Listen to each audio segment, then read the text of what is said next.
మీరు elementary use చేసేటప్పుడు మీరు ఏదైనా పేజ్ని మీరు పబ్లిష్ క్లిక్ చేస్తే మీకు 500 ఎర్రర్ అని చెప్పి మీకు ఒక ఎర్రర్ వస్తుంది. ఈ ఎర్రర్ని ఎలా సాల్వ్ చేయాలంటే మీ యొక్క వెబ్సైట్ వర్డ్ప్రెస్ వెబ్సైట్ మెమరీ లిమిట్ని ఇంక్రీజ్ చేయడం ద్వారా ఈ యొక్క ఎర్రర్ అనేది సాల్వ్ అవుతుంది. సో పిహెచ్పి మెమరీ లిమిట్ని ఇంక్రీజ్ చేయాలంటే ముందుగా మీరు కంట్రోల్ ప్యానల్ ప్యానల్ ఓపెన్ చేయండి. కంట్రోల్ ప్యానల్లోకి ఎలా లాగిన్ అవ్వాలంటే మీకు 2 ways అయితే ఉన్నాయి. ఒకటి, డైరెక్ట్గా మీరు ప్యానల్ URL ఎంటర్ చేసి లాగిన్ అవ్వచ్చు. cp.sunlighthost.com మీరు టైప్ చేసి ఎంటర్ చేస్తే యూజర్ నేమ్ పాస్వర్డ్ అడుగుతుంది. మీ యొక్క ఈమెయిల్ ఐడి అలాగే పాస్వర్డ్ ఎంటర్ చేసి మీరు లాగిన్ అవ్వండి. ఇక్కడ మీరు మేనేజ్ క్లిక్ చేస్తే డైరెక్ట్గా మీ యొక్క కంట్రోల్ ప్యానల్ అయితే ఓపెన్ అవుతుంది. ఇది ఒక వే. రెండోది ఏంటంటే మీ యొక్క క్లయింట్ ఏరియా నుంచి కూడా మీరు లాగిన్ అవ్వచ్చు. ముందుగా మీరు గూగుల్ ఓపెన్ చేసి ఇందులో సన్లైట్ హోస్ట్ అని టైప్ చేయండి. టైప్ చేసి ఎంటర్ క్లిక్ చేస్తే మీకు sunlighthost.com అనే వెబ్సైట్ ఉంటుంది. దీన్ని క్లిక్ చేసి ఓపెన్ చేయండి.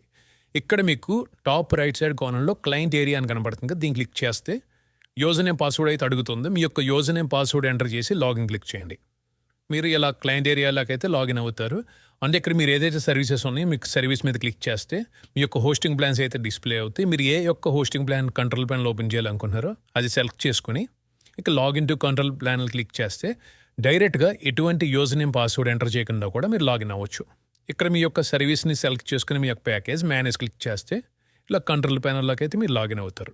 ఇక్కడ ఫైల్ మేనేజర్ అని కనబడుతుంది కదా, అంతకన్నా ముందు మీరు ఏ డొమైన్కి అయితే మీరు ఇంక్రీజ్ చేద్దాం అనుకుంటున్నారు ఆ యొక్క డొమైన్స్ ఐకాన్ క్లిక్ చేసి ఆ యొక్క డొమైన్ డాక్యుమెంట్ రూట్ అనేది చెక్ చేయండి. అంటే ఆ యొక్క డొమైన్ డైరెక్టరీని చెక్ చేయండి. సో ఈ డొమైన్కి నేను ఇంక్రీజ్ చేద్దాం అనుకుంటున్నా. ఈ యొక్క డొమైన్ డాక్యుమెంట్ రూట్ అంతా పబ్లిక్ HTML. ఓకే, మీరు ఫైల్ మేనేజర్ ఓపెన్ చేయండి. ప్యానల్లో ఫైల్ మేనేజర్ ఓపెన్ చేయండి.